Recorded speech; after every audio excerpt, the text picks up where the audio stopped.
அல்லேலூயா. கிறிஸ்துவுடன் அன்பான தேவ பிள்ளைகள் யாவருக்கும் கர்த்தர் இரட்சகருமாய் இயேசு கிறிஸ்து நாமத்தில் அன்பின் வாழ்த்துக்களை கூறிக்கொள்கிறேன். இந்த நாளிலும் சங்கீதம் 30ஆம் சங்கீதம் 10ஆம் வசனம் 11ஆம் வசனத்தின் முதல் பாகம்.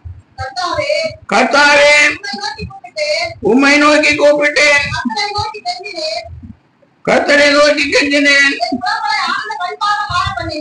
என் புலம்பலை ஆனந்த களிப்பாக மாற பண்ணினீர். அல்லேலூயா. கர்த்தாவே, உம்மை நோக்கி கூப்பிட்டேன், கர்த்தரை நோக்கி கெஞ்சினேன். சங்கீதக்காரன் சொல்லுகிறார்,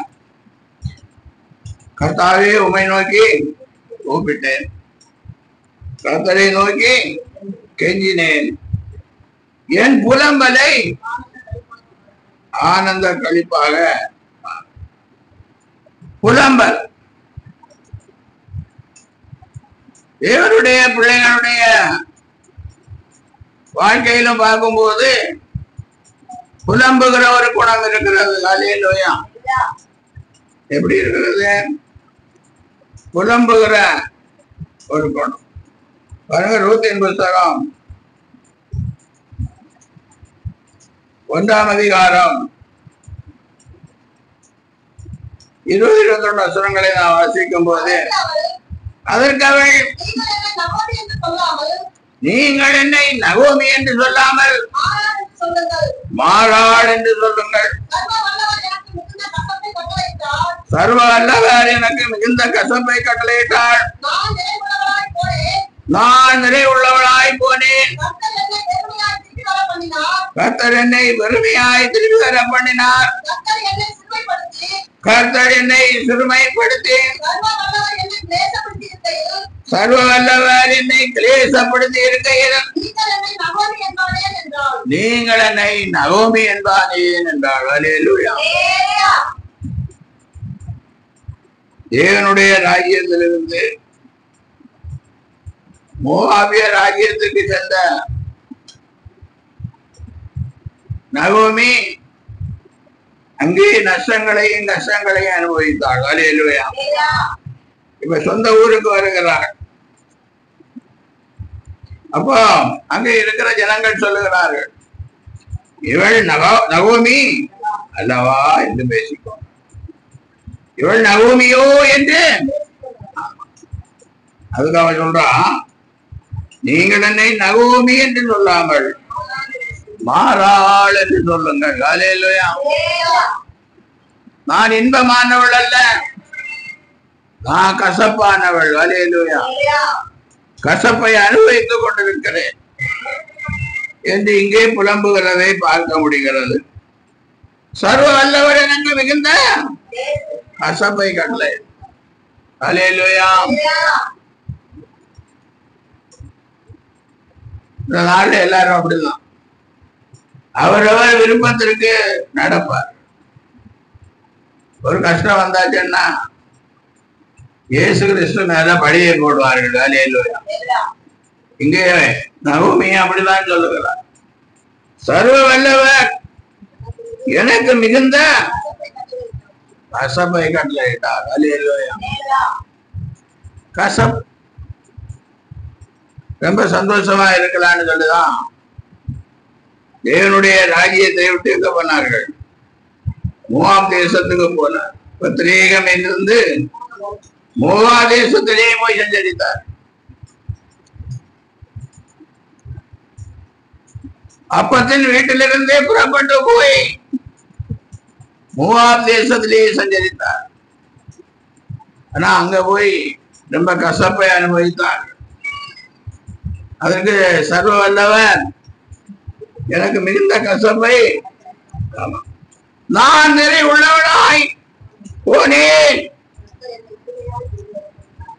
கர்த்தர் என்னை வெறுமையாய் திரும்பி வர பண்ணினார். நகோமி எப்படி போனாள்? நிறைவுள்ளவளாய் போனாள். இன்னைக்கு தேவனுடைய பிள்ளைகள் நல்ல சந்தோஷம், சமாதானம், எல்லா நன்மைகளும் இருக்கும் போது கர்த்தருக்கு விரோதமாய் எழும்புகிறார்கள். அல்லேலூயா. அதுதான் இங்க நகோமி சொல்லுகிறார். நிறைவுள்ளவளாய் போனேன், நிறைவுள்ளவளாய் இருக்கும் போது போனேன், சமாதானம் உள்ளவளாய் இருக்கும் போது போனேன், சந்தோஷமாய் இருக்கும் போது போனேன். அல்லேலூயா. கர்த்தர் என்னை வெறுமையாய் திரும்பி வர. அல்லேலூயா. கர்த்தர் என்ன போக பண்ணாருன்னு சொல்லல, நான் போனேன். அப்புறம் கடைசியில் என்ன பெருமையாய் இந்த அம்மா போறாங்க, இந்த அம்மா வராங்க, இந்த அம்மா போறாங்க, இந்த அம்மா வராங்க. கர்த்தர் என்னை சிறுமைப்படுத்தி, சர்வ வல்லவர் என்னை கிளேசப்படுத்தி இருக்கையில் நீங்கள் என்னை நிறைவுள்ளவளாய் இருந்தாள். நிறைவுள்ளவளாய் இருந்தவள் தேவ சமூகத்தை விட்டு மோவாபி தேசத்துக்கு போனாள். அல்லேலூயா. அங்கே போனால் எல்லாம் நஷ்டம். இப்ப என்ன சொல்லுகிறார்? சர்வ வல்லவர் எனக்கு மிகுந்த கசப்பை கட்டளையிட்டார், சர்வ வல்லவர் என்னை கிளேசப்படுத்தினார், சர்வ வல்லவர் என்னை சிறுமைப்படுத்தினார். அதனால நீங்கள் நகோமி என்று சொல்லாதீங்க. அல்லேலூயா. புலம்பல், நகோமியின் புலம்பல்.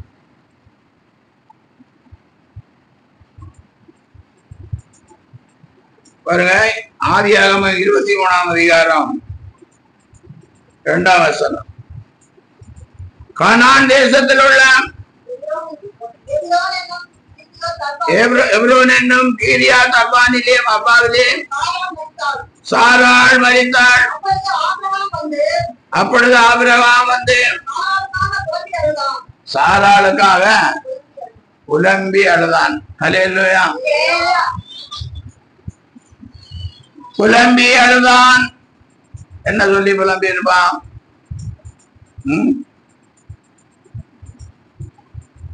எல்லா நன்மைகளும் எனக்கு செய்து கொடுத்தியே, இப்பொழுது நீ என்னிடத்தில் இல்லையே, என்னை விட்டு போயிட்டியேன்னு சொல்லி எனக்கு ஒரு ஆறை கொடுத்தியே, அவள் மூலம் ஒரு சந்ததியை கொடுத்தியே, இப்பொழுது என்னை விட்டு போய்விட்டாயே நினைந்திருப்பான். புலம்பி ஆளுதல். நிறைய ஆம்பிள்ளைங்க எல்லாம் அப்படிதான். மனைவி சாகும் போது அழுவான். மனைவி சாகுறதுக்கே அவன் தான் காரணமா இருந்திருப்பான். அல்லேலூயா. முடா குடிகாரனாகவும் சண்டை போடுறவனாகவும் இருந்திருப்பான். இப்ப மனைவி செத்ததுக்கு அப்புறம் என்ன சொல்றான்? புலம்பி ஆடுறாங்க. அல்லேலூயா. பாருங்க, யோபின் புஸ்தகம் 3ஆம் அதிகாரம் 3ஆம் வசனம். நான் பிறந்த நாளும்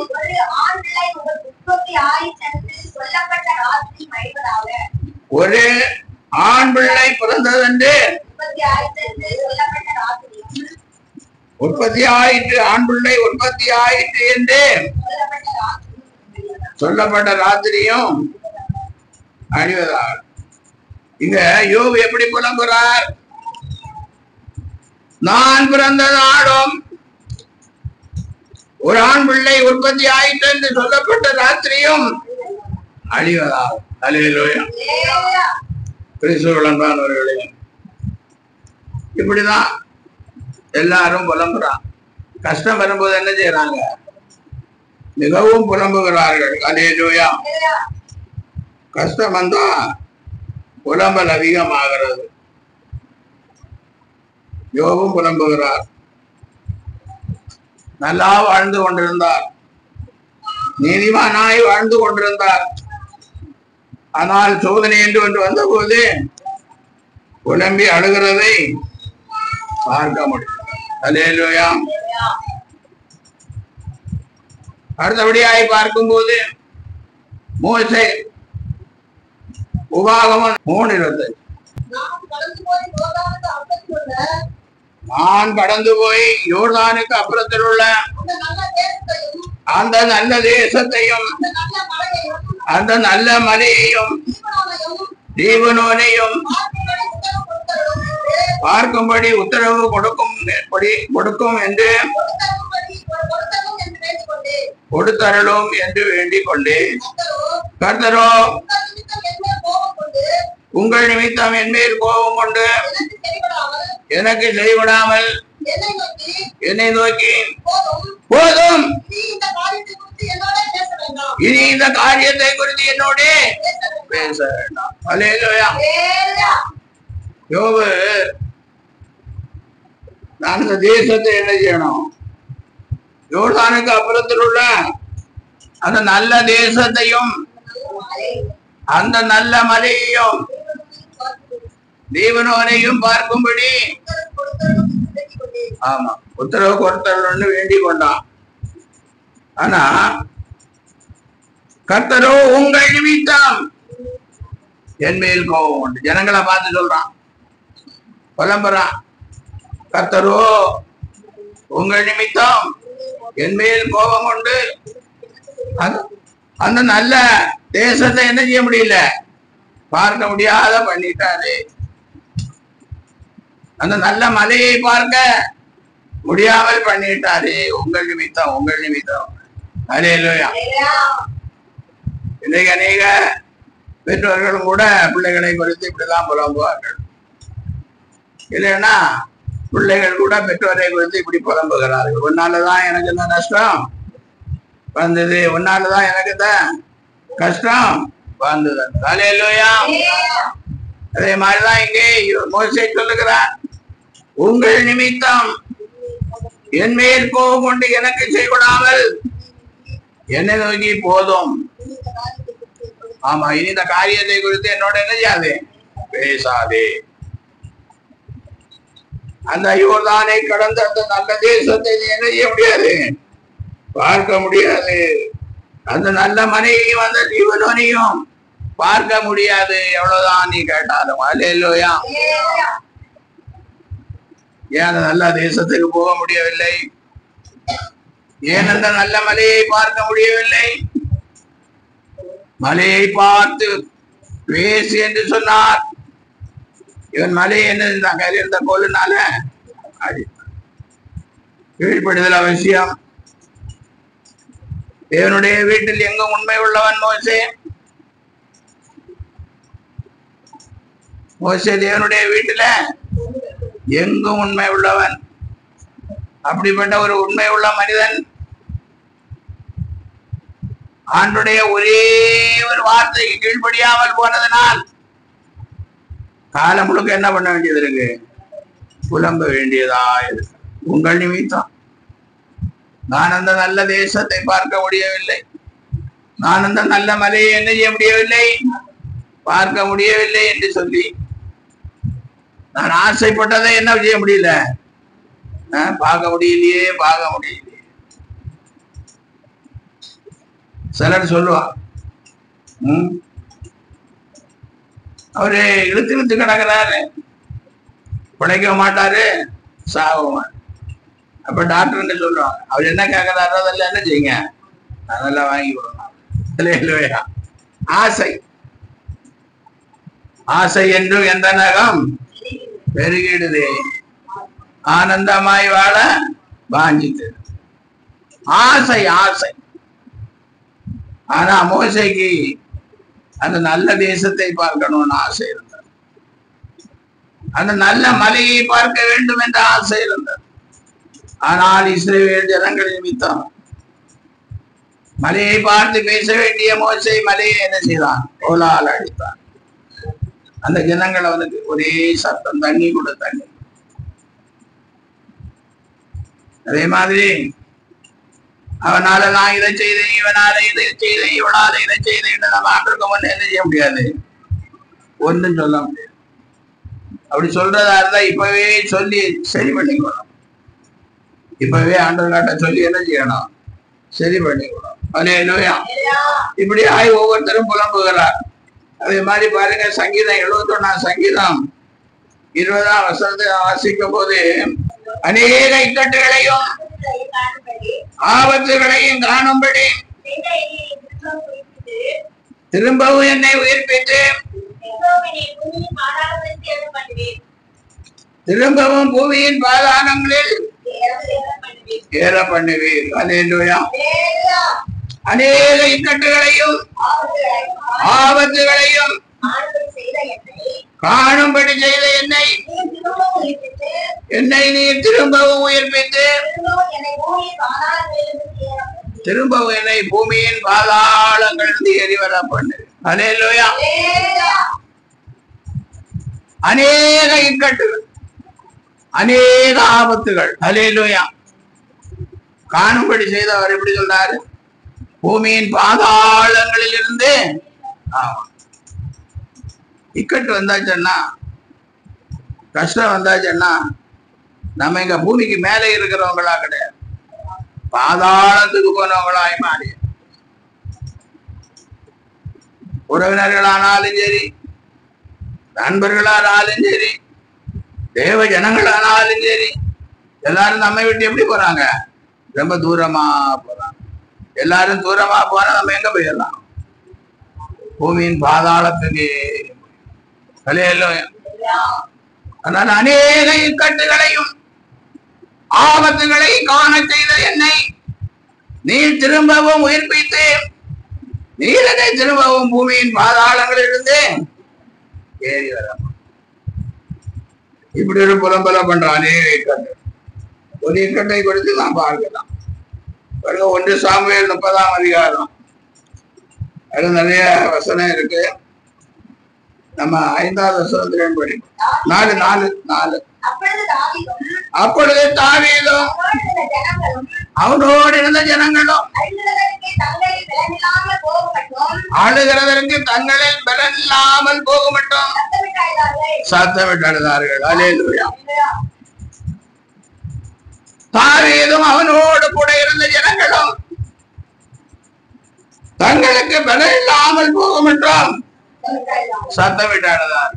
ஏன்னா அவங்க சிக்கலாக் என்ற இடத்திற்கு வரும்போது ஸ்திரீகளும் சிறியவர்களும் பெரியவர்களும் எல்லாம் சிறைபிடித்து போகப்பட்டிருக்கிறார்கள். அல்லேலூயா. மனைவிகளும் இல்லை, பிள்ளைகளும் இல்லை, ஆடும் இல்லை, மாடும் இல்லை, பொருளும் இல்லை. அல்லேலூயா. அதனால தங்களுக்கு பலன் இல்லாமல் போக மட்டும் அவர்கள் அங்க என்ன செய்கிறார்கள்? ஆடுகிறார்கள். இக்கட்டு. இதே மாதிரி அநேக இக்கட்டுகள், அநேக ஆபத்துகளை காணும்படி செய்த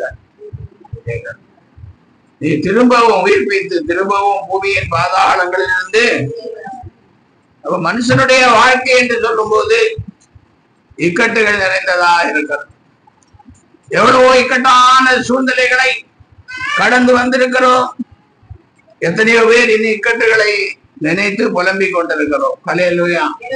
தாவீதை போல அநேகர் தங்களுக்கு பலன் இல்லாமல் போகப்பட்டு என்ன செய்கிறார்கள்? அழுது கொண்டிருக்கிறார்கள். அல்லேலூயா. 8வது வசனம். தாவீது கர்த்தரை நோக்கி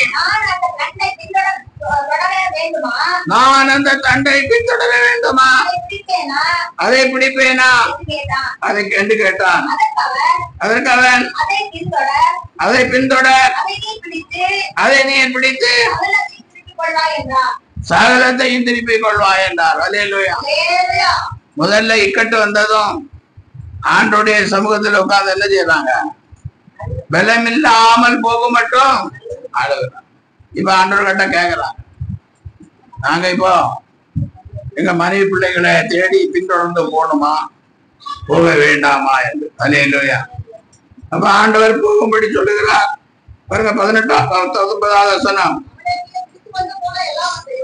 19. அவர்கள் கொள்ளையாடி கொண்டு போன எல்லாவற்றையும் சிறியதிலும் பெரியதிலும் குமாரரிலும் குமாரத்திகளிலும் ஒன்றும் குறைவிடாமல் எல்லாவற்றையும் தாவீது திருப்பிக் கொண்டான். அல்லேலூயா. அப்போ இக்கட்டுல என்ன செய்யறாரு? தாவீதும் கூட இருந்த யுத்த வீரர்கள் எல்லாரும் அல்லேலூயா தங்களில் பலன் இல்லாமல் போக மட்டும் சத்தம் விட்டு அழுகிறார்.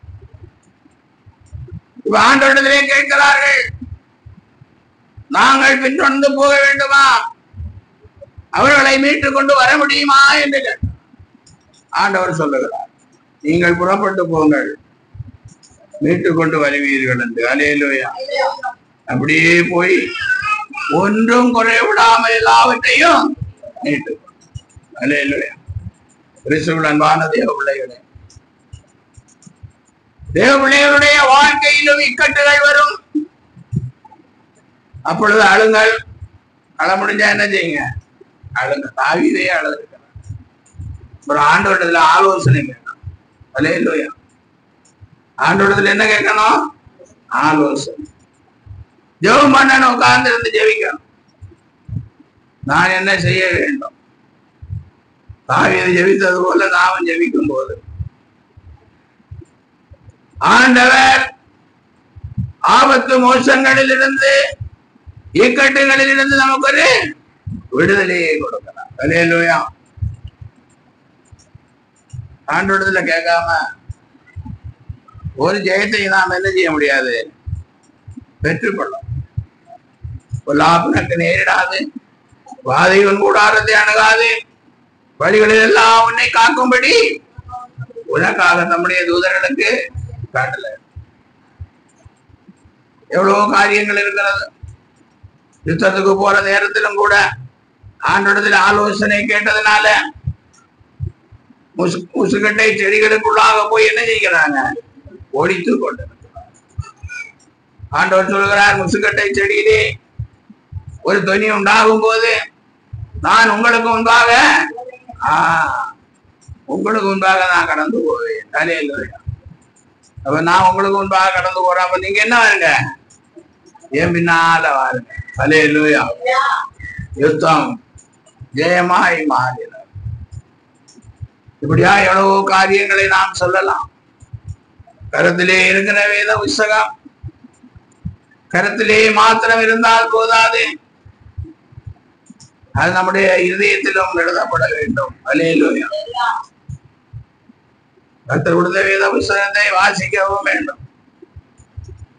அப்பொழுது நாம் இக்கட்டுகளில் இருந்து, இக்கட்டுகளினால் வரும் புலம்புகளில் இருந்து தப்பித்துக் கொள்ளலாம். அல்லேலூயா. அடுத்தபடியாய் 119 சங்கீதம் 107 வசனம். நான் மிகவும் உபத்திரவப்படுகிறேன், கர்த்தாவே உம் வசனத்தின்படி என்னை உயிர்ப்பியும். அல்லேலூயா. நான் மிகவும் உபத்திரவப்படுகிறேன். மிகவும் என்ன செய்கிறேன், உபத்திரவம். ஒரு விதத்திலும் தப்பித்துக் கொள்வதற்கு என்ன இல்லை, வழியே இல்லை. நான் மிகவும் உபத்திரவப்படுகிறேன், கர்த்தாவே உம்முடைய வசனத்தின்படியே. அப்ப என்ன செய்யணும், உபத்திரவத்தில் படுகிற போதிலும் எப்படி தன்னை உயிர்ப்பிக்க சொல்லுகிறார், வசனத்தின்படி என்னை. அப்ப வசனத்தை சொல்லி சொல்லி நம்ம என்ன செய்யணும், ஜெபம். ஆண்டவருடைய சமூகத்துல வசனத்தை சொல்லி சொல்லி நம்ம என்ன செய்யணும், ஜெபம். ஊழிய தொடக்க காலத்துல பாத்தீங்கன்னா, ஊழியத்துக்கு வருவதற்கு முன்பாக செய்த தொழில் நிமித்தம் கொஞ்சம் நிறைய கடன் எல்லாம் இருந்தது, பேங்க் லோன் எல்லாம் இருந்தது. ஊழியத்துக்கு வந்தாச்சு. விசுவாச ஊழியம், விசுவாச ஊழியத்திலே வந்ததுக்கு அப்புறம் அடுத்த குடும்ப வாழ்க்கையை கஷ்டமா இருக்கு. அப்ப நம்ம என்ன செய்ய முடியாது, கடனையும் தீர்க்க முடியாது. அப்ப என்ன பண்ண முடியும், ஜெபந்தான் பண்ண முடியும். அல்லேலூயா. உபத்திரவத்திலே வேத வசனங்களை பிடித்துக் கொண்டு நாம் என்ன செய்ய வேண்டும், ஜெபம் பண்ணணும். வசனங்களை பிடித்துக் கொண்டு என்ன செய்யணும், ஜெபம் பண்ணணும். அப்ப வசனங்களை வாசித்தாதான் வசனங்களை பிடித்துக் கொண்டு என்ன செய்ய முடியும், ஜெபம் பண்ணணும். அப்படி ஒவ்வொரு வசனங்களா சொல்லி ஜெபம் பண்ணா தேவ கிருபை வெளிப்பட்டது. கொஞ்சம் கொஞ்சமா கடன்களை தீர்க்க கர்த்தர் என்ன செய்தார்? உதவி செய்தார். அல்லேலூயா. இப்ப மனுஷங்களிலே தயவும் தேவ கிருபையும் உண்டார். ஜெபம் இல்லைன்னா ஒண்ணு நடக்க. ஜெபம் இல்லைன்னா என்ன நடக்காது? சங்கீதம் 22ஆம் சங்கீதம் 24ஆம் வசனம். உபத்திரவப்பட்டவருடைய உபத்திரவத்தை அவர் அற்பமாய் எண்ணாமலும் அருவருக்காமலும் நம்முடைய முகத்தை அவனுக்கு மறைக்காமலும் இருந்து அவர் நம்மை நோக்கி அவன் கூப்பிடுகையில் அவனை கேட்டருளினார். அல்லேலூயா. உபத்திரவப்பட்டவருடைய உபத்திரவத்தை அவர் எப்படியோ உபத்திரப்படுகிறோம். நம்ம தான் உபத்திரவத்தை உண்டாக்கி வச்சிருக்கிறோம். அல்லேலூயா. உபத்திரவப்பட்டவருடைய உபத்திரவத்தை அற்பமாய் எண்ணாமலும் அருவருக்காமலும் நம்முடைய முகத்தை அவனுக்கு மறைக்காமலும் இருந்து நம்மை நோக்கி அவன் கூப்பிடுகையில் அவனை கேட்டருளினார். அல்லேலூயா. உபத்திரவம் சில நேரங்களில் சொல்ல போனா நமக்கு இருக்கிற ஆசையினால கூட உபத்திரவம் வருகிறது. அல்லேலூயா. இன்னைக்கு அநேக நம்ம ஏதாவது வாங்கணும்னா லோன் போட்டுதான் என்ன செய்ய முடியுது இருக்குது. பொருளோ ஏதோ இடமோ வீடோ எல்லாம் வாங்க வேண்டியதா இருக்கு. அப்புறம் சம்பாத்தியம் எல்லாம் லோனுக்கு கட்டினதுக்கு அப்புறம் ரொம்ப லோன் போட வேண்டியதா இருக்கு. அல்லேலூயா. ஏதோ போயிட்டோம், நாம தான் ஒவ்வொருத்தர் என்ன செஞ்சோம், பிடிச்சு வச்சிருக்கோம். இப்ப ஆண்டவரை நோக்கி என்ன செய்யணும்? ஜெபம் பண்ணணும். எப்படி எப்படி எல்லாம் நடந்து கொண்டோம் என்று ஒரு வரியும் விடாம ஆண்டவரிடத்துல என்ன செய்யணும்? சொல்லணும். அதான் சொல்றாரு ஆண்டவர், உபத்திரவப்பட்டவருடைய உபத்திரவத்தை அற்பமா எண்ணாமலும் அருவருக்காமலும் தம்முடைய முகத்தை அவனுக்கு மறைக்காமலும் இருந்து தம்மை நோக்கி அவன் கூப்பிடுகையில் அவனை கேட்டதான். அப்படி கூப்பிட்டா கேட்டான். அப்படின்னா என்ன அர்த்தம்? உபத்திரவத்தில இருந்து விடுதலை கொடுத்தான். அல்லேலூயா. கிறிஸ்துவுடைய அன்பானவர்களே, சங்கீதம் 6ஆம் சங்கீதம் 6ஆம் வசனம். என் பெருமூச்சினால் இழைத்து போனேன், ராம் முழுவதும் என் கண்ணீரால் என் படுக்கையை மிகவும் ஈரமாக்கி என் கட்டிலை நினைக்கிறேன். அல்லேலூயா. உபத்திரவம், உபத்திரவத்தினால என்ன நடக்குது? பெருமூச்சு வருகிறது. பெருமூச்சினால் இழைத்து போனேன், பெருமூச்சு விட்டு விட்டு இழைத்து போனேன். ராம் முழுவதும் என் கண்ணீரினால் என் படுக்கையை. ஆமா, ஜெபம் பண்ணி ஜெபம் பண்ணி ஜெபம் பண்ணி கட்டில் இப்ப எப்படி இருக்கு? ஈரமா இருக்கிறது. என் கட்டிலை நினைத்துக் கொண்டிருக்கிறேன். துயரத்தினால் என் கண்கள். ஆமா, கண்ணெல்லாம் இப்ப எங்க போயிருக்கு? ஆமா, ரொம்ப உள்ள போய் வயசாகி போறது மாதிரி முகரூபம் எப்படி இருக்கு? ஜெபம் பண்ணி ஜெபம் பண்ணி புலம்பி புலம்பி உபத்திரவத்து நிமித்தம் புலம்பி புலம்பி உபத்திரவத்து நிமித்தம் ஜெபம் பண்ணி ஜெபம் பண்ணி கண்கள் எல்லாம் குடி விழுந்து போயிட்டு. அல்லேலூயா. அப்படிப்பட்ட சூழ்நிலையிலும் நம்முடைய வாழ்க்கையிலே உபத்திரவத்தை அற்பமா எண்ணாத தேவன். அல்லேலூயா. புலம்புங்க. புலம்பலை ஆனந்த கழிப்பாக, புலம்பலை ஆனந்த கழிப்பாக மாறப்படும். பாருங்க, ஆதியாகமம் 37ஆம் அதிகாரம் 28ஆம் வசனம். அந்த வர்த்தகரான மீதியானியர் கடந்து போகிற போது அவர்கள் யோசேப்பை அந்த குடியிலிருந்து தூக்கி எடுத்து அவனை இஸ்மவேலர் கையில் 20 வெள்ளி காசுக்கு விற்று போட்டார்கள். அவர்கள் யோசேப்பை இழுத்து கொண்டு போனார்கள். அப்போ யோசேப்பு வந்த உபத்திரவத்தை பாருங்க. தங்களுடைய அண்ணன்மார்களுடைய சுவை செய்தியை விஷயம் விசாரிக்கவும் அவர்களுக்கு ஆகாரம் கொடுக்கும்படி என்ன ஆனா அவனை பார்த்ததும் அவனை அடிச்சு ஒரு பள்ளத்துல போட்டான். அப்புறம் சிமியோன் சொல்றான், அந்த ரத்தப்படி நமக்கு எதுக்குப்பா, அவனை எகிப்துக்கு போற இஸ்மவேலர்கிட்ட நம்ம என்ன செய்யலாம், அவன் விட்டு போடுவோம், செலவுக்கு காசு வந்த மாதிரி இருக்கும்.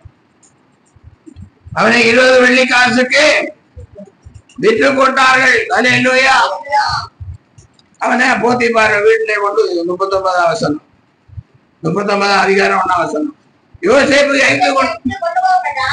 யோசேப்பு எகிப்துக்கு கொண்டு போகப்பட்டான். பார்வோனுடைய பிரதானியும் பலியாரிகளுக்கு அதிகாரியுமாகிய போத்திபார் என்னும் என்னை எகிப்து தேசத்தான் அவனை அவ்விடத்திற்கு கொண்டு வந்த. ஆமா, அங்க எவ்வளவு ரூபாய்க்கு விலைக்கு வாங்கினான்னு தெரியல. அல்லேலூயா. அந்த காலத்துல ஆடு மாடு விற்கிறது மாதிரி மனுஷனை என்ன செய்யலாம், விற்கலாம். வாங்குறவனுக்கு அவன் எப்படி இருக்கணும், அடிமையா இருக்கணும். அவன் அப்புறம் திரும்ப அவன் ஊருக்கெல்லாம் என்ன செய்ய முடியாது, போக முடியாது. அடி கொடுத்தா அடியா வாங்கிக்கணும், இடி கொடுத்தா இடியே என்ன செய்யணும், சாப்பாடு கொடுத்தா சாப்பிட்டுக்கணும், இல்ல பட்டினியா இருக்கணும். யோசேப்பு அந்த போத்திபார் என்ன செய்யறான், விலைக்கு வாங்குறான். ஆனா யோசேப்போட கர்த்தர் இருந்ததுனால பாருங்க அடுத்த வசனம், கர்த்தர் யோசேப்போட இருந்தார், அவன் காரிய சித்தி உள்ளவனானான். அவன் எகிப்தியனாகிய தன் எஜமானுடைய வீட்டிலே இருந்தான். கர்த்தர் அவனோட இருக்கிறார் என்றும் அவன் செய்கிற யாவையும் கர்த்தர் வாய்க்க பண்ணுகிறார் என்றும் அவன் எஜமான் கண்டு யோசேப்பினிடத்தில் தயவு வைத்து அவனை தனக்கு ஊழியக்காரனும் தன் வீட்டுக்கு விசாரணை காரணமாக்கி தனக்குண்டான யாவற்றையும் அவன் கையில் ஒப்புவித்தான். அல்லேலூயா. யோசேப்புக்கு காரிய சித்தியாண்டவர் கொடுத்தார். அல்லேலூயா. அதனால போத்திபார் தனக்குள்ள எல்லாவற்றுக்கும் அதிபதியாய் அவனை அங்கே நியமிக்கிறாங்க. அல்லேலூயா. வேலைக்காரர்களுக்கு நீதான் சம்பளம் கொடுக்கணும், வேலைக்காரர் தேவைனால நீதான் என்ன செய்யணும், எடுத்துக்கணும். என்னிடத்துல ஒண்ணு நீ கேட்க வேண்டிய தேவையில்லை. அல்லேலூயா. அப்போ உபத்திரவத்தின் மத்தியிலும் இந்த யோசேப்பு அங்கேயே ஆண்டவரை உயர்த்துகிறார். அல்லேலூயா. 7ஆம் வசனம், சில நாள் சென்றவன் அவனுடைய எஜமானுடைய மனைவி யோசேப்பின் மேல் கண் போட்டு என்னோட செயல் என்றாள். அவனோ தன் எஜமானுடைய மனைவியின் சொல்லுக்கு இணங்காமல் அவளை நோக்கி, இதோ வீட்டிலே என்னிடத்தில் இருக்கிறவைகளில் யாதொன்றை குறித்து என் ஆண்டவன் விசாரியாமல் நமக்குண்டான எல்லாவற்றையும் என் கையில் ஒப்புவித்திருக்கிறார். இந்த வீட்டிலே என்னிடம் பெரியவன் இல்லை, நீ அவருடைய மனைவியா இருக்கிறபடியால்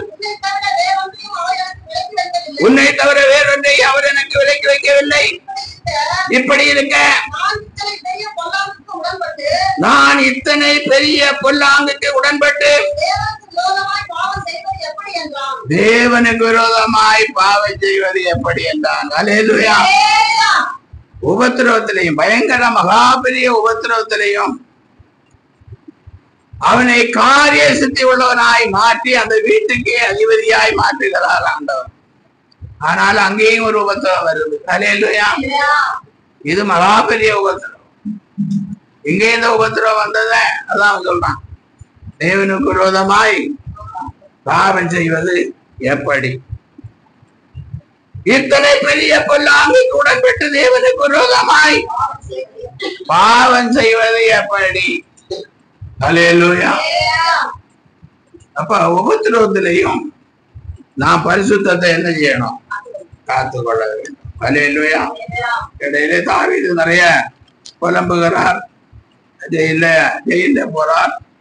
ஜெயிலுக்கு போன போதும் அங்கேயும் அவனை அதிகாரியாய் மாற்றுகிறார். அல்லேலூயா. இப்படி எல்லாம் நடந்து கொண்டிருக்கிறது நிறைய காரியங்கள். அப்புறம் பார்வோன் சொப்பனம் காணுகிறான். அப்புறம் இவன் சொப்பனக்காரன் என்று சிறைச்சாலையில் இருந்த பலருக்கு தெரிந்திருந்தது. அல்லேலூயா. பாருங்க 41 அதிகாரம் 38 வசனம். அப்பொழுது பார்வோன் தன் ஊழியக்காரரை நோக்கி, தேவ ஆவியை பெற்ற இந்த மனுஷனை போல வேறொருவன் உண்டோ என்றான். பின்பு பார்வோன் யோசேப்பை நோக்கி, தேவன் இவை எல்லாவற்றையும் உனக்கு வெளிப்படுத்தி இருக்கிறபடியால் உன்னை போல விவேகமும் ஞானம் உள்ளவன் வேறொருவனும் இல்லை. நீ என் அதிகாரிக்கு அதிகாரியாயிருப்பாய். நீ என் அரண்மனைக்கு அதிகாரியாயிருப்பாய். உன் வாக்கின்படியே என் ஜனங்கள் எல்லாரும் அடங்கி நடக்க கடவர்கள். சிங்காசனத்தில் மாத்திரம் உன்னில் நான் பெரியவனாயிருப்பேன் என்றான். பின்னும் பார்வோன் யோசேப்பை நோக்கி, எகிப்து தேசம் முழுமைக்கும் உன்னை அதிகாரியாக்கினேன் என்று சொல்லி பார்வோன் தன் கையில் போட்டிருந்த தன் முத்திரை மோதிரத்தை கலத்தி அதை யோசேப்பின் கையிலே போட்டு மெல்லிய வஸ்திரங்களை அவனுக்கு கொடுத்து ஒரு சரப்பணியை தன் கழுத்திலே தடுத்தான். அல்லேலூயா. அப்போ உபத்திரவம் வந்த போது எல்லாருக்கும் புலம்பல் வரும். அல்லேலூயா. யோசேப்பு என்ன பண்ணிருப்பாரு? உபத்திரவத்துல நிறைய புலம்பி இருக்கும். ஆனா அந்த உபத்திரவத்திலையும் கூட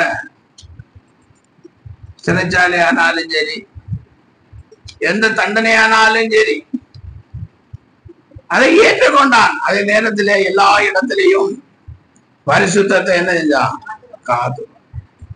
இப்ப பாருங்க, எகிப்து தேசத்துக்கு அவன் அதிகாரி. எகிப்து தேசத்துக்கு ஆண்டவர் அவனை உயர்த்தினார். அதனால நமக்கு கூட உபத்திரவங்கள் வரலாம். உபத்திரவம் வரும்போது ஜெபம் பண்ணணும். அப்பொழுது உபத்திரப்படுகிறவன உபத்திரத்தை யாரும் என்ன செய்ய மாட்டாரு. ஜெபமும் பரிசுத்தம் எந்த உபத்திரத்துல ஆனாலும் சரி, ஜெபமும் பரிசுத்தமும் நம்மிடத்துல இருக்குமானால் நம்மை நம்முடைய எதிர்பார்ப்புக்கு மேலாகவே தேவன் உயர்த்துவார். அல்லேலூயா. அல்லேலூயா. எதிர்பார்ப்புக்கு மேலாக நம்மை உயர்த்துகிற தேவன். அடுத்தபடியாய் பாருங்கள், 119 சங்கீதம் 71 வசனம். நான் உபத்திரவப்பட்டது எனக்கு நல்லது, அதனால் உமது பிரமாணங்களை கற்றுக்கொள்ளுகிறேன். அல்லேலூயா. இப்ப நமக்கு உபத்திரவம் வந்தாச்சுன்னா அது நல்லதுன்னு யாராவது சொல்லுவீங்களா? உபத்திரவம் வந்தா ஜெபிக்கிற, வேதம் வாசிக்கிற, ஆவியோடு உண்மையோடு ஆராதிக்கிற பிள்ளைகளுக்கு ஆண்டவர் என்ன செய்வார்? உபத்திரவத்திலிருந்து விடுதலையை கொடுத்து உயர்த்துவார். அப்ப அவங்க சொல்லுவாங்க, நான் உபத்திரவப்பட்ட நல்லது, அதனால உங்களுடைய பிரமாணங்களை, இந்த உணர்வு நமக்கு வரலன்னா ஒரு நாளும் உபத்திரவம் நம்ம கிட்ட என்ன செய்யாது, போகவே போகாது. அடுத்து பாருங்க, சங்கீதம் 94 சங்கீதம் 19 வசனம்.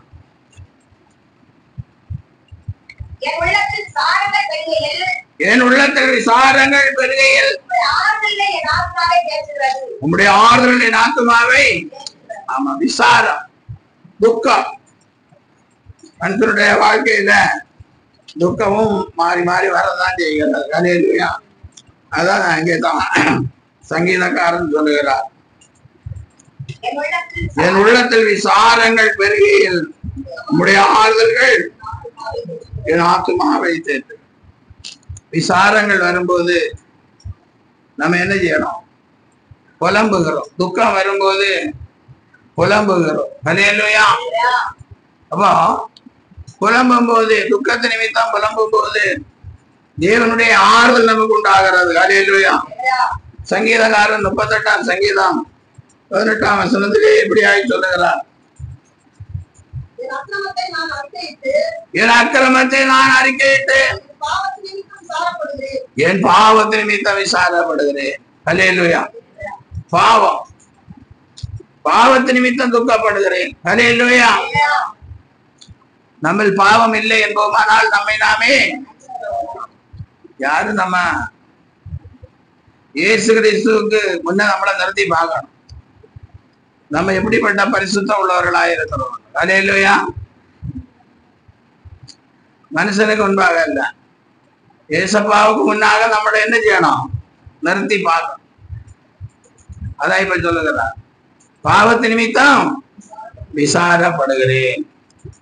அபிஷேகம் பண்ணப்பட்ட தாவி, பரிசுத்த ஆவியை பெற்ற தாவி பாவத்து நிமித்தம் என்ன செய்கிறார்? பாவம் ஒன்று செய்து கொண்டிருக்கிறோம், அல்லது பாவம் நம்ம என்ன செய்கிறது? பின்தொடர்கிறது. பாருங்க, அதே அதிகாரத்தில் 4ஆம் வசனம், என் அக்கிரமங்கள் என் தலைக்கு மேலாக பெருகிட்டு அவர்கள் பாரா சுமையை போல ஆமா வாங்க கூடாத பாரமா இருக்கு. 7ஆம் வசனம், என்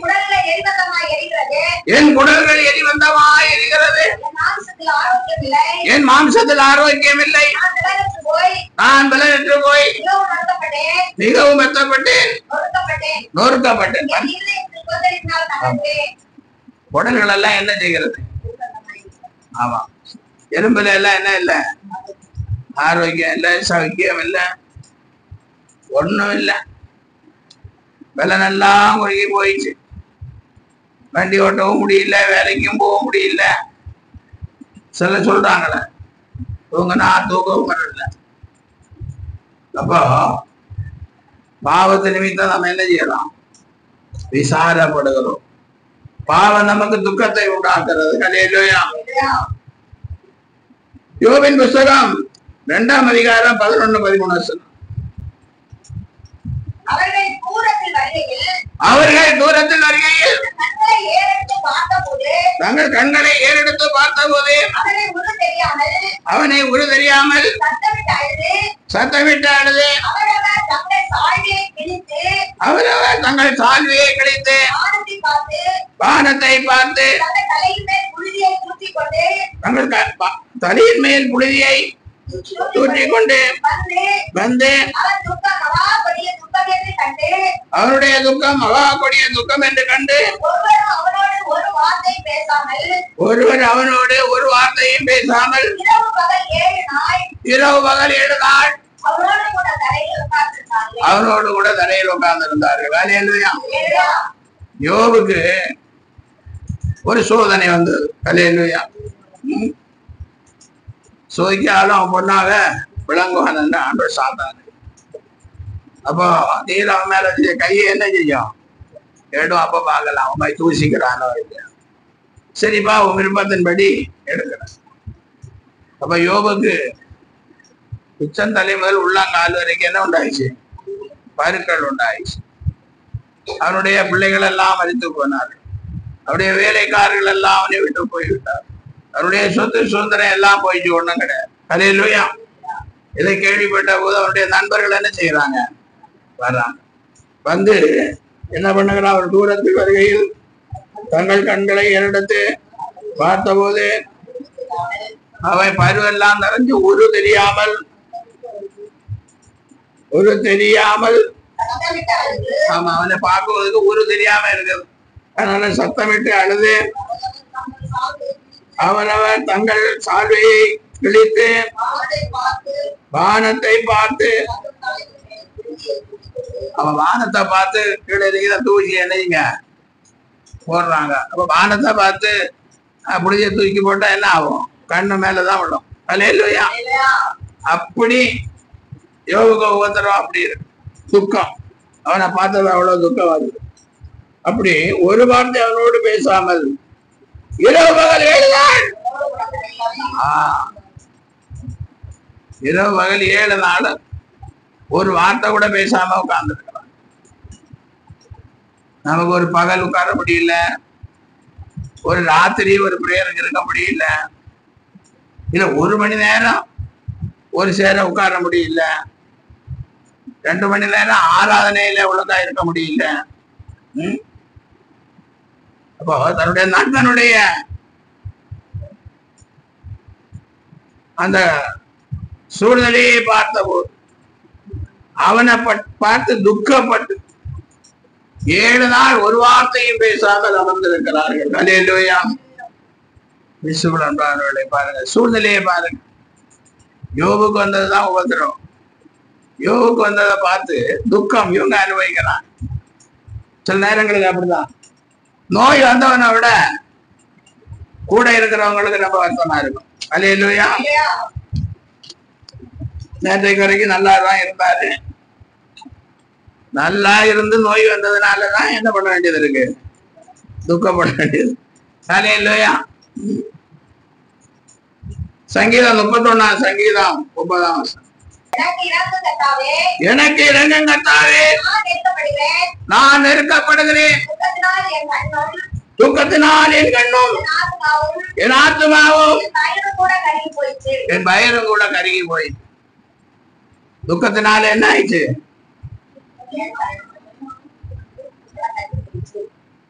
துக்கத்தினாலே என் கண்ணும் என் ஆத்துமாவும் என் வயிறும் கூட பாருங்க 7 நாள் உட்கார்ந்து இருந்ததுல அவங்களுக்கு கண்ணும் கருகி போயிடுச்சு, ஆத்துமாவும் கருகி போயிடுச்சு, வயிறும் கூட கருகி போயிடுச்சு. ஹல்லேலூயா, ஹல்லேலூயா. இப்படி எல்லாம் இருந்ததுனாலதான் யோபுக்கு ஆண்டவர் இரட்டிப்பான நன்மையை கொடுத்தார். ஹல்லேலூயா. 2 மடங்கு அவனை ஆசீர்வதித்தார். பிள்ளைகளையே ஆசீர்வாதமாகி எல்லா ஆசீர்வாதமாகி கொடுத்தார். அப்போ வேதம் சொல்லுகிறது, யோபு ஒரு வார்த்தை கூட தேவனை குறை சொல்லவே. ஹல்லேலூயா. எவ்வளவு உபத்திரம் வந்த போதும் அவன் நீதிமானாகவே கடைசி வரை காணப்பட்டான். ஹல்லேலூயா. நாமும் அப்படிதான். எவ்வளவுதான் உபத்திரம் வந்தாலும், கஷ்டம் வந்தாலும், இக்கட்டு வந்தாலும், துன்பம் வந்தாலும் இயேசுவின் பிள்ளையாகவே நாம் இருக்கோம். ஹல்லேலூயா. நம்மை பார்க்க வரவங்க எல்லாம் 4 சொல்லுவாங்க, அவங்களை நிறைய பார்க்க விட கூடாது. இயேசுவை அறியாத பிள்ளைகளை உபத்திரத்துல பாக்குறது கூட நம்ம என்ன செய்ய கூடாது, அனுமதிக்க கூடாது. பாருங்க, சங்கீதம் 18 சங்கீதம் 14 தம்முடைய அம்புகளை எய்து அவர்களை சிதறடித்தால், மின்னல்களை பிரவேசித்து அவர்களை கலங்க பண்ணினார்.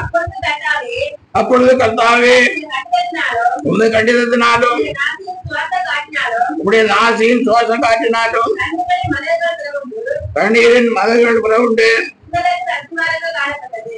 போதும், விட்டுருங்க. 6ஆம் வசனம் வாசிங்க. 18 மரண கட்டுகள் என்னை சுற்றி கொண்டது, துச்சன பிரவாகம் என்னை பயப்படுத்தினது, பாதாள கட்டுகள் என்னை சூழ்ந்து கொண்டது, மரண கண்ணிகள் என் மேல் விழுந்தது. ஹல்லேலூயா. மரண கண்ணி புலம்புறாரு. மரண கண்ணி என் மேல் என்ன செய்து விழுந்தான்னு பாருங்க. ஒரு மனுஷனுக்கு மரண கண்ணி விழுந்தது. ஏசாயா 38ஆம் அதிகாரம் 1ஆம் வசனத்துல வாசிக்கும் போது எசேக்கியேல் அரசனுடைய வாழ்க்கையிலே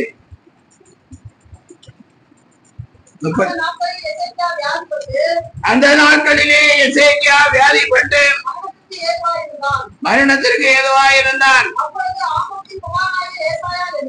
அப்பொழுது ஆமோத்சின் குமாரனாகிய ஏசாயா தீர்க்கதரிசி அவனிடத்தில் வந்து அவனை நோக்கி, நீர் உமது வீட்டு காரியத்தை ஒழுங்குபடுத்தும், நீர் பிழைக்க மாட்டீர், மரித்து போவீர் என்று கர்த்தர் சொல்லுகிறார் என்றார். ஹல்லேலூயா. மரண கண்ணி விழுந்து போச்சு. ஹல்லேலூயா. இப்போ மரண கண்ணி வந்தது என்ன ஆச்சு? ஆண்டவரே சொல்லிட்டார், நீ உன் வீட்டு காரியத்தை ஒழுங்கு பண்ண, நீ என்ன செய்ய மாட்ட, பிழைக்க மாட்டா என்று. பாருங்க 2வது வசனம். அப்பொழுது எசேக்கியா தன் முகத்தை சோர்புறமாய் திருப்பிக் கொண்டு கர்த்தரை நோக்கி, ஆ கர்த்தாவே, நான் உமக்கு முன்பாக உண்மையும் மன உத்தமமாய் நடந்தேன். உமது பார்வைக்கு நலமானதை செய்தேன் என்பதை விண்ணப்பம் பண்ணி எசேக்கியா மிகவும் அழுதான். அப்பொழுது ஏசாயாவுக்கு உண்டான கர்த்தருடைய வார்த்தையாவது, நீ போய் எசேக்கியாவை நோக்கி, உன் தகப்பனாகிய தாவீதின் தேவனாய் இருக்கிற கர்த்தர் சொல்லுகிறது என்னவென்றால், உன் விண்ணப்பத்தை கேட்டேன், உன் கண்ணீரை கண்டேன். இதோ உன் நாட்களோடு 15 வருஷம் கூட்டுவேன். ஹல்லேலூயா. இப்பொழுது மரண கண்ணி விழுந்தாச்சு, வீட்டு காரியத்தை ஒழுங்குபடுத்தியாச்சுன்னு உத்தரவு வந்தாச்சு. ஹல்லேலூயா. ஆனா அவன் என்ன பண்றான்? கர்த்தாவே, நான் உமக்கு முன்பாக உண்மையும் மன உத்தமமாய் நடந்து ஒரு பார்வைக்கு நலமானதை செய்தேன் என்பதை. நம்முடைய மரண கண்ணி வந்தாலும் சரி, உபத்திரவம் வந்தாலும் சரி, எது வந்தாலும் சரி, நம்முடைய சாட்சியம் இப்படி இருக்கணும். உமக்கு முன்பாக நான் எப்படி இருந்தேன்? உமது பார்வைக்கு ஆமா உண்மையும் மன உத்தமமாய் நடந்து உமது பார்வைக்கு உமக்கு நலமானதை செய்தேன். ஹல்லேலூயா. இப்ப இந்த ஜெபத்தை கேட்டதும் ஏசாயா சொல்றார், அவங்கள்ட்ட போய் சொல்லுப்பா, ஒரு ஆயுசு நாட்களோட 15 வருஷம் தான். ஹல்லேலூயா. இதெல்லாம் தெரிஞ்சு வச்சிருந்துக்கணும். பிரச்சனைகள், பாடுகள், போராட்டங்கள் வரும்போது நல்லா புலம்பணும் ஆண்டவர் காட்ட.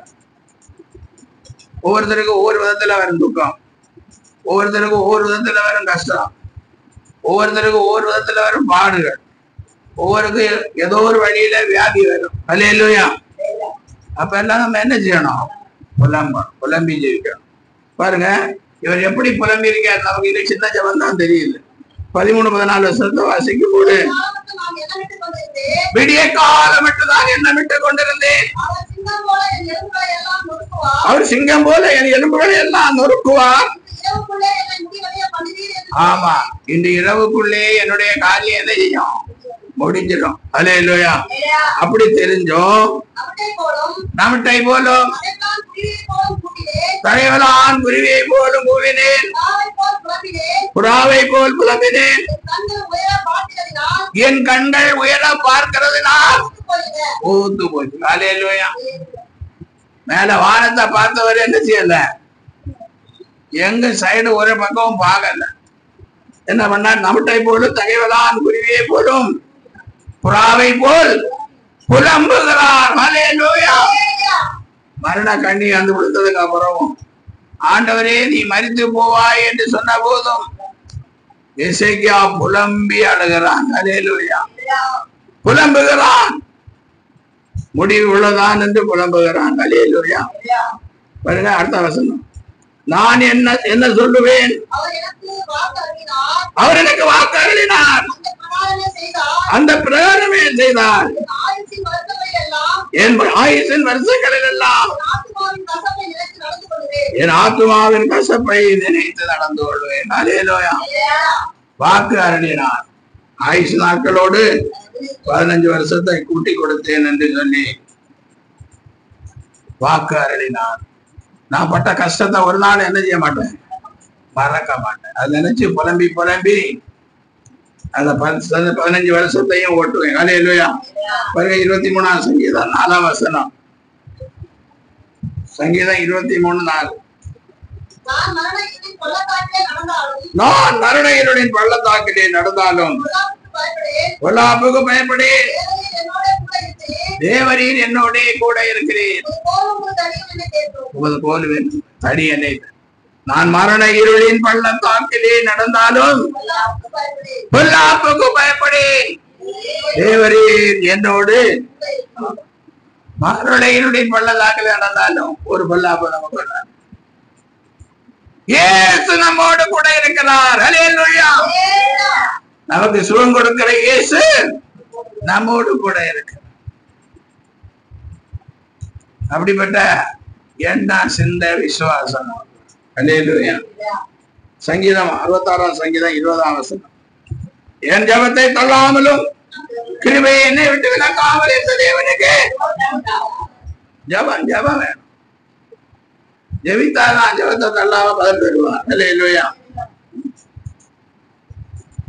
ஜெபிக்கிற பிள்ளைகள் எப்படி இருக்கணும்னு கலாத்தியர்கள் விருப்பம் 6ஆம் அதிகாரம் 17ஆம் வசனத்திலே, இனிமேல் ஒருவரும் எனக்கு வருத்தம் உண்டாக்காதிருப்பானாக,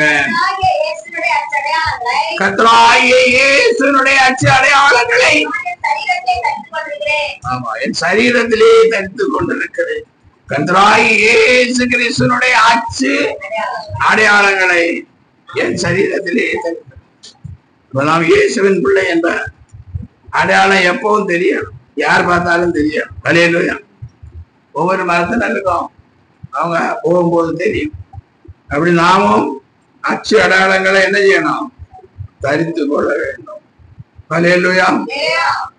ஏசாயா 54ஆம் அதிகாரம் 10ஆம் வசனத்திலே ஆண்டவர் இப்படியாய் சொல்லுகிறார், விலகினாலும் என் கிருபை உன்னை விட்டு விலகாமலும் சமாதானத்தின் உடன்படிக்கை நிறைவேறாமலும் இருக்கும் என்று உண்மையின் மனதில் கர்த்தர் சொன்னார். மலைகள் விலகினாலும் பர்வதங்கள் நிறைவேறினாலும் என் கிருபை உன்னை விட்டு விலகாமல், என் சமாதானத்தின் உடன்படிக்கை நிறைவேறாமல் இருக்கும் என்று உண்மையின் மனதிருக்கிற இயேசுவே இயேசுவேன்னு சொல்லும் போது இயேசு மனதிருக்கிறார். அல்லேலூயா. இயேசுவே என்னுடைய பிரச்சனையை பாரு, என்னை ஆசீர்வதின்னு சொல்லும் போது இயேசு நம்ம மனதிருக்கிற தெய்வம். இயேசுவே தெரியாமல் அறியாமல் கடன் வாங்கினேன், கஷ்டப்படுகிறேன், எனக்கு உதவி செய்யும்னு சொல்லும் போதே மனதிருக்கிற தேவன். அறியாத காலத்திலே இயேசுவே உண்மை தெரியாத காலத்திலே பாவம் செய்திருக்கிறேன், என்னை மன்னியும் என்று சொல்லும் போது இயேசு நம்மேல் மனதிருக்கிற தேவன். அல்லேலூயா.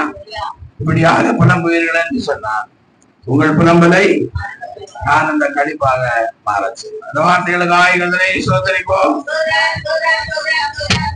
அல்லேலூயா. சோத்ரம் சோத்ரம் சோத்ரம் சோத்ரம். எங்களை அதிகமாய் நேசிக்கிற பல்லவத்தின் தெய்வமே இயேசுவே, ஆசீர்வதிக்கப்பட்ட தேவ செய்திக்காக எங்களோடு சோதரிக்கிறோம். ஆண்டவரே, எங்கள் புலம்பலை ஆனந்த கழிப்பாக மாறப்படுகிற தேவனாய் இருக்கிறபடியாக சோதரம்.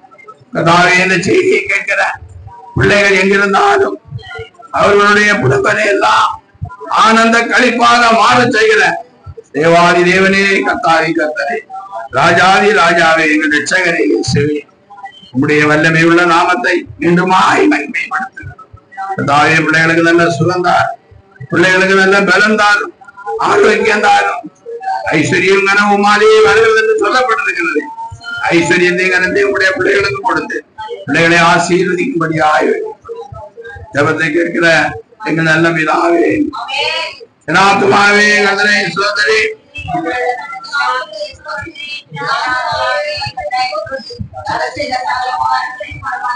அவருடைய அக்கிரமங்களை எல்லாம் மன்னித்து உன் பிராணனை அறிவுக்கு விலக்கிட்டு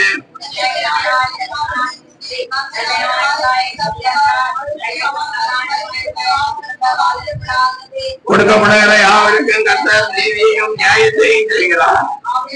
நம்முடைய கர்த்தராகிய இயேசு கிறிஸ்துவினுடைய கிருபையும் பிதாவாகிய தேவனுடைய அன்பும் பரிசுத்த ஆவியானுடைய ஐக்கியமும் நடத்தலும் அபிஷேகமும் ஆசீர்வாதம் வார்த்தையை கேட்ட பிள்ளைகளோடு சகல பரிசுத்தாங்களோடு நித்திய ஜீவனுடையத்தோடும் என்றென்றுமாயிருப்பதாக.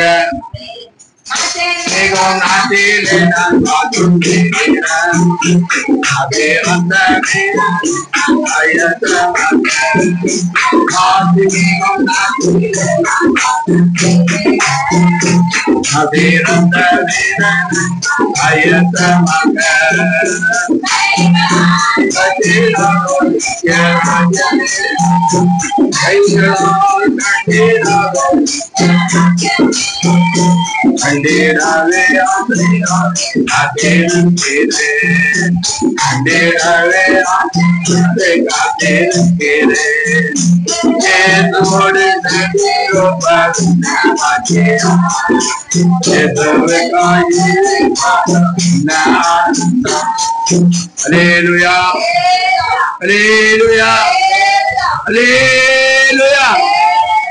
ஆண்டவராகிய இயேசு கிறிஸ்து உங்கள் புலம்பலை ஆனந்த கழிப்பாக மாறச் செய்வார். God bless you.